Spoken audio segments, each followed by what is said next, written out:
Hello everyone, welcome back to NJ classes. Guys, previous class के अंदर हमने endoplasmic topic को डिस्कस किया था और आज की क्लास में हम उसी टॉपिक को कंटिन्यू करने जा रहे हैं। तो चलिए स्टार्ट करते हैं। तो देखिए, प्रीवियस क्लास के अंदर हमने पढ़ा था कि जो एंडोप्लाज्मिक रेटिकुलम है उसके टू टाइप्स होते हैं, RER and SER. RER means rough endoplasmic reticulum and SER means smooth endoplasmic reticulum. उन्हीं को हम आगे फर्दर डिस्कस करेंगे, ठीक है। तो देखिए, सबसे पहले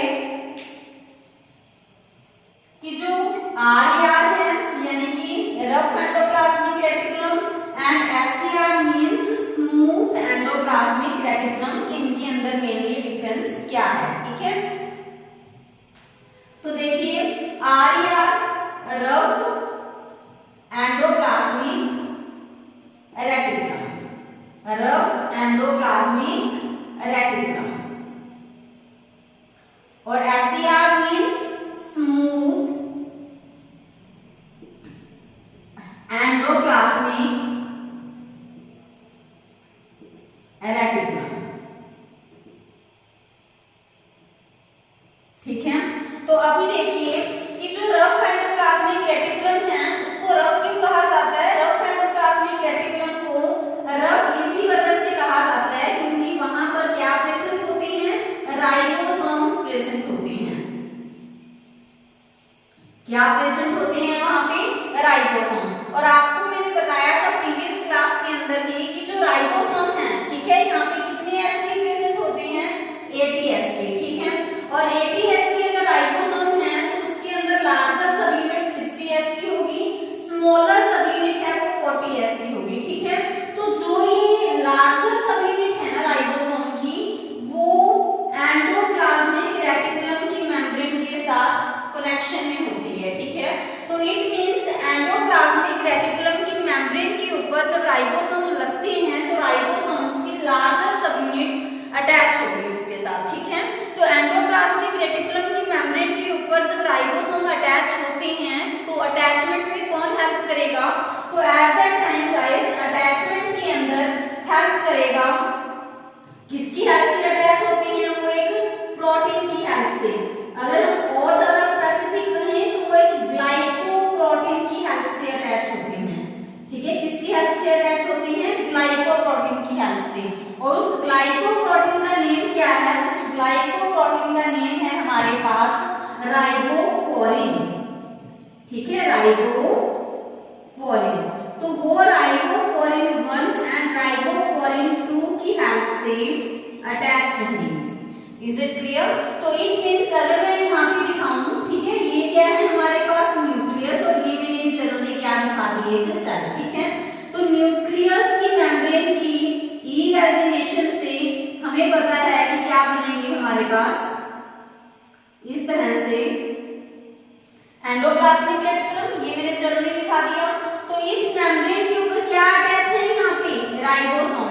तो मैं वही कहना चाह रही हूँ कि ये राइबोसोम इस ईआर की मेम्ब्रेन के ऊपर जब अटैच होते हैं तो वो किसकी हेल्प से अटैच रहेंगे, ग्लाइकोप्रोटीन की हेल्प से। और वो ग्लाइकोप्रोटीन है ribophorin 1 and ribophorin 2।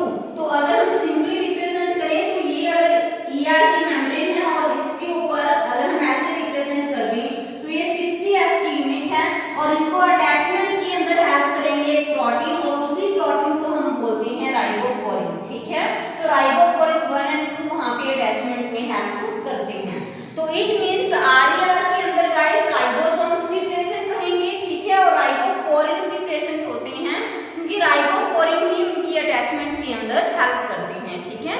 But in case of SER यानी कि स्मूथ एंडोप्लाज्मिक रेटिकुलम, यहाँ पर कोई भी राइबोसोम प्रेजेंट नहीं होते क्योंकि देखो नाम से ही क्लियर है, स्मूथ, इसका सरफेस स्मूथ है और इसका सरफेस रफ है। रफ किस वजह से है, क्योंकि वहां पर राइबोसोम प्रेजेंट है, ठीक है। बट जो स्मूथ एंडोप्लाज्मिक रेटिकुलम है उसका सरफेस स्मूथ है। स्मूथ किस वजह से है, क्योंकि वहां पे राइबोसोम क्या है, एब्सेंट है। तो अगर राइबोसोम ही एब्सेंट है तो फिर अटैचमेंट के लिए किसी ग्लाइकोप्रोटीन की तो वहां पे नीड ही नहीं है। तो इट मींस हम कह सकते हैं कि वहां पर जो राइबोफोरिन है वो भी क्या रहेंगे, एब्सेंट है। ठीक है। अभी देखिए कि जो RER का स्ट्रक्चर होता है और एक स्ट्रक्चर होता है SCR का। अगर आपसे पूछा जाए कि उनमें से ज्यादा स्टेबल स्ट्रक्चर किसका है, तो RER है गाइस, वो ज्यादा स्टेबल रहेगा as compared to the SCR। ठीक है, इस पॉइंट को भी आप नोट कर लीजिए कि जो RER है उसका मोर स्टेबल स्ट्रक्चर है, मोर स्टेबल स्ट्रक्चर। तो ज्यादा स्टेबल स्ट्रक्चर किसका होगा, RER का। ठीक है, और लेस स्टेबल स्ट्रक्चर किसका होगा, लेस स्टेबल स्ट्रक्चर किसका होगा, SCR का। ठीक है, तो ये जो डिफरेंसेस हैं ये आपको ध्यान रखने हैं in case of RER and SCR। ठीक है, फंक्शन के बेसिस पे तो इनके अंदर डिफरेंस है ही, बट ये वाले डिफरेंसेस भी आपको ध्यान रखने चाहिए। अभी देखिए कि जो RER है, मैंने आपको बताया था कि जो RER है उसके अंदर मेनली क्या प्रेजेंट रहेगा, मेनली इसके अंदर प्रेजेंट होते हैं सिस्टरने। ठीक है, ध्यान दीजिए, जो ये सिस्टरने होते हैं ना, देखो जब हम गोल्जी बॉडी को डिस्कस करेंगे देन आपको पता चलेगा कि सिस्टरने वहां पर भी प्रेजेंट होते हैं। पर फिर इनमें डिफरेंस क्या होता है, डिफरेंस यही है कि जो एंडोप्लाज्मिक रेटिकुलम के सिस्टरने होते हैं उनकी मेम्ब्रेन थोड़ी थिन होती है as compared to the Golgi body. ठीक है, गोल्जी बॉडी के अंदर जो सिस्टरने रहेंगे, तो जो RER है उसकी मेनली कंपोजिशन क्या रहेगी, सिस्टरने। बट जो SCR है वो मेनली किससे मिलकर बनते हैं, ट्यूब्यूल से।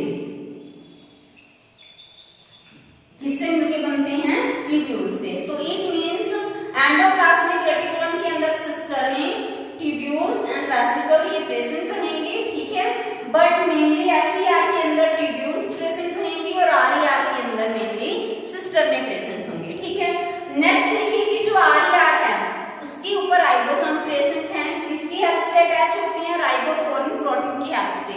तो इट मींस जो RER है वो मेनली काम क्या करेगा, प्रोटीन सिंथेसिस का।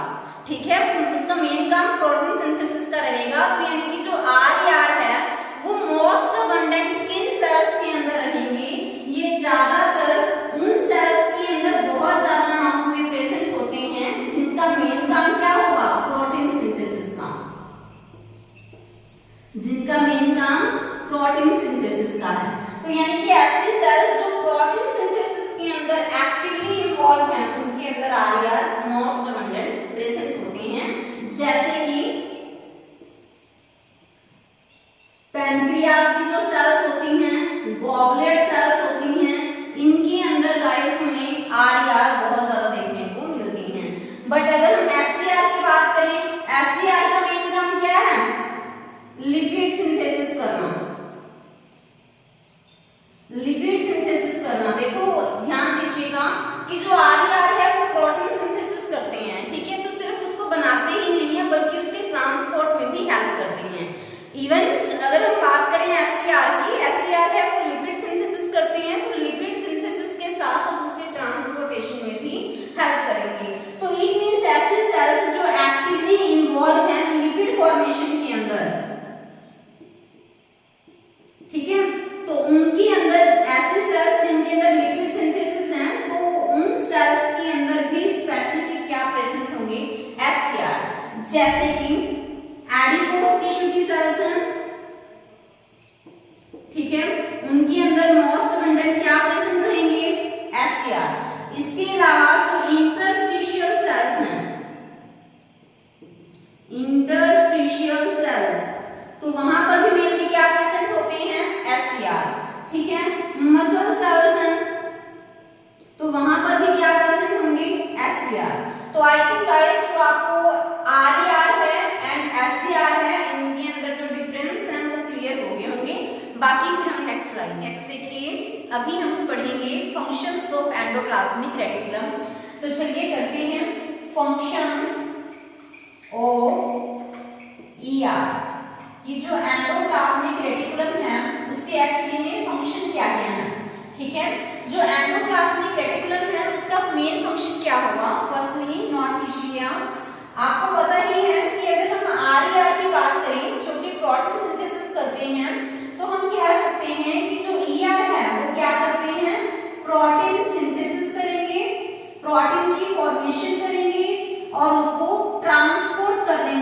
करते हैं, जैसे कि RER, ठीक है। तो इट मीन्स हम कह सकते हैं कि जो RER है या फिर हम कहें जनरल में जो ER है वो प्रोटीन की फॉर्मेशन और उसके ट्रांसपोर्टेशन में हेल्प करते हैं, ठीक है।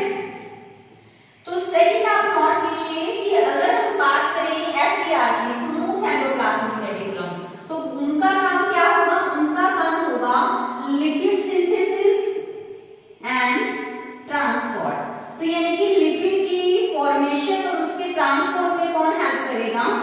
SER। क्लियर है? क्योंकि SER के अंदर मेनली और क्या प्रेजेंट रहेंगे? ट्यूब्यूल्स प्रेजेंट रहेंगे। Is it clear? नेक्स्ट देखिए गाइस, आप नेक्स्ट आपने ना एक वर्ड सुना होगा, सार्कोप्लाज्मिक रेटिकुलम। सार्कोप्लाज्मिक रेटिकुलम, तो देखिए अभी सार्कोप्लाज्मिक रेटिकुलम होता क्या है? देखो नाम से तो आपको लग रहा होगा ना कि सार्कोप्लाज्मिक रेटिकुलम है कि समहाउ ये एंडोप्लाज्मिक रेटिकुलम की तरह लग रहा है, तो बिल्कुल होता तो ये एंडोप्लाज्मिक रेटिकुलम ही है। सार्कोप्लाज्मिक रेटिकुलम भी एंडोप्लाज्मिक रेटिकुलम ही है, बट अगर एंडोप्लाज्मिक रेटिकुलम मसल सेल्स के अंदर प्रेजेंट है, एंडोप्लाज्मिक रेटिकुलम मसल सेल का होगा तो उसको एक स्पेसिफिक नेम दे दिया जाता है, that is sarcoplasmic reticulum. Is it clear? दोबारा ध्यान से सुनिएगा, जो एंडोप्लाज्मिक रेटिकुलम अगर मसल सेल का है तो उसके लिए एक स्पेसिफिक नेम दे दिया जाता है, दैट इज सार्कोप्लाज्मिक रेटिकुलम, ठीक है। जो ये सार्कोप्लाज्मिक रेटिकुलम है ये क्या करता है? ये मेनली स्टोर करता है किस चीज को? एक तो कैल्शियम टू पॉजिटिव यानी कि कैल्शियम आयंस को स्टोर करेगा, दूसरा ये स्टोर करता है एनर्जी रिच कंपाउंड्स को, ठीक है। ये स्टोर करेगा एनर्जी रिच कंपाउंड्स को। तो सार्कोप्लाज्मिक रेटिकुलम इन दोनों को स्टोर करके रखेगा और वो किसके लिए रिक्वायर्ड है? वो हेल्प करेंगे फर्दर मसल कॉन्ट्रैक्शन में। किसमें? मसल कॉन्ट्रैक्शन में। तो इट मींस जो मसल सेल्स के अंदर एंडोप्लाज्मिक रेटिकुलम है वो स्टोर करके रख रहा है कैल्शियम टू पॉजिटिव को और एनर्जी रिच कंपाउंड्स को, जो कि फर्दर हेल्प कर रहे हैं किसके अंदर? मसल कॉन्ट्रैक्शन के अंदर। क्लियर है? नेक्स्ट देखिए कि जो एंडोप्लाज्मिक रेटिकुलम है ना वो और किसमें इन्वॉल्व होते हैं? ग्लाइकोजिनोलिसिस के अंदर, ठीक है, ग्लाइकोजिनोलिसिस। तो देखो नाम से ही पता चल रहा है ग्लाइकोजन और लिसिस दो वर्ड से मिलकर बना है, तो इसका मतलब क्या होता है गाइस? Break down. क्या होता है इसका मतलब? Break down. तो इट मींस देखो आगे है ग्लाइकोजन और लिसिस का मतलब है ब्रेक डाउन, तो इट मींस ये ब्रेक डाउन करेगा। किसकी ब्रेक डाउन में हेल्प करेगा? ये ग्लाइकोजन की, ठीक है। तो एंडोप्लाज्मिक रेटिकुलम का ये भी काम है कि वो ग्लाइकोजन के ब्रेकडाउन में हेल्प करता है, ठीक है। नेक्स्ट नोट कीजिए, आपने ना वर्ड सुने होंगे निसल ग्रैन्युल्स, ठीक है। जब भी आप एंडोप्लाज्मिक रेटिकुलम का देखो मेन काम होता है निसल ग्रैन्युल्स से रिलेटेड, मैं बताती हूँ अभी आपको। देखो जब आप नर्वस सिस्टम के बारे में पढ़ते हो ना तो आपने डेफिनेटली पढ़ा होगा निसल ग्रैन्युल्स के बारे में, ठीक है। देखो जब आप न्यूरॉन नर्वस सिस्टम के अंदर स्पेशली जब आप न्यूरॉन के बारे में पढ़ते हो तो न्यूरॉन के अंदर न्यूरॉन की जो सेल की बात करते हैं तो उसके अंदर ना आप साइटोन बनाते हो, ठीक है। तो साइटोन के अंदर भी क्या प्रेजेंट होते हैं? निसल ग्रैन्युल्स प्रेजेंट होते हैं, ठीक है। तो इट मींस निसल ग्रैन्युल और कुछ नहीं है, निसल ग्रैन्युल RER को ही बोला जाता है, ठीक है, रफ एंडोप्लाज्मिक रेटिकुलम। मैं दोबारा से बताती हूँ, नर्वस सिस्टम के अंदर जब हम न्यूरॉन सेल के बारे में पढ़ते हैं तो वहां पर हम क्या बनाते हैं? साइटोन रिप्रेजेंट करते हैं, ठीक है, जिसको हम सोमा भी कह देते हैं, साइटोन को सेल बॉडी भी कह देते हैं, ठीक है। तो उस साइटोन के अंदर हम वहां पे रिप्रेजेंट करते हैं निसल ग्रैन्युल्स को। निसल ग्रैन्युल और कुछ नहीं होता, निसल ग्रैन्युल रफ एंडोप्लाज्मिक रेटिकुलम ही होता है, ठीक है। तो इट मींस निसल ग्रैन्युल क्या है? Masses of rough endoplasmic reticulum, ठीक है। तो रफ एंडोप्लाज्मिक रेटिकुलम जब प्रेजेंट होता है कहां पे? उसके मासेस साइटोन के अंदर।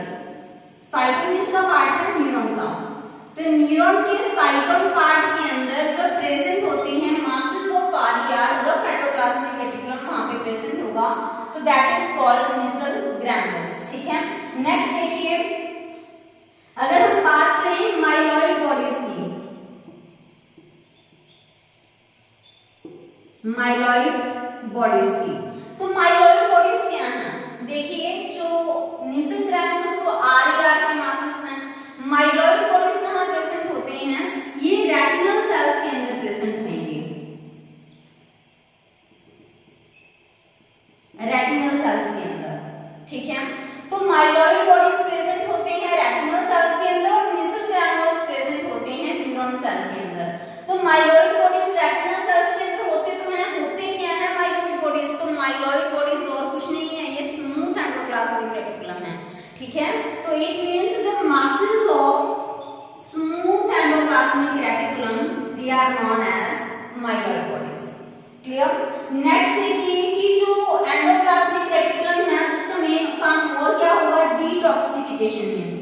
तो ये मैंने आपको प्रीवियस वीडियो के अंदर बता ही दिया था। ठीक है, और इसके अलावा ये डेस्मोट्यूब्यूल फॉर्मेशन में भी, डेस्मोट्यूब्यूल फॉर्मेशन में भी इन्वॉल्व होते हैं। ठीक है, और इनके अलावा जैसे आर है, हमें पता है कि जो आर है वो कहाँ पे होता है? Near to the nuclear membrane. तो इट मींस अगर न्यूक्लियर मटेरियल को ट्रांसपोर्ट करना है तो कौन इन्वॉल्व होगा? आर।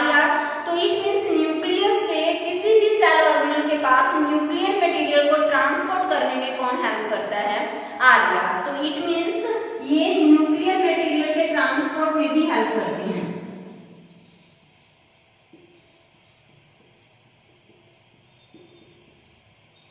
ठीक है, तो इट मींस न्यूक्लियर मटेरियल के ट्रांसपोर्ट में कैसे हेल्प करेंगे? ये उसको भेजते हैं कहां से कहां? न्यूक्लियस टू कहां भेजेंगे? किसी भी सेल ऑर्गेनल के पास। ठीक है, नेक्स्ट देखिए, एंडोस्केलेटन। तो जो एंडोप्लाज्मिक रेटिकुलम है वो सेल के अंदर उसका एंडोस्केलेटन मींस उसका इनर फ्रेमवर्क प्रिपेयर करने में भी हेल्प करेंगे। तो देखिए, जो माइक्रोट्यूब्यूल्स हैं, माइक्रोफिलामेंट्स हैं और एंडोप्लाज्मिक रेटिकुलम हैं, ये मेनली क्या प्रिपेयर करते हैं? ये एंडोस्केलेटन प्रिपेयर करते हैं, माइक्रोट्यूब्यूल्स। ठीक है, माइक्रो फिलामेंट्स और एंडोप्लाज्मिक रेटिकुलम ये क्या करेंगे? ये सेल का फ्रेमवर्क प्रिपेयर करने में हेल्प करते हैं। ठीक है, तभी हम कह देते हैं कि जो एंडोप्लाज्मिक रेटिकुलम है वो एंडोस्केलेटन के अंदर भी इन्वॉल्व होता है। ठीक है, तो गाइस ये था आज की क्लास के बारे में। आज हमारा जो एंडोप्लाज्मिक रेटिकुलम का जो टॉपिक है वो कंप्लीट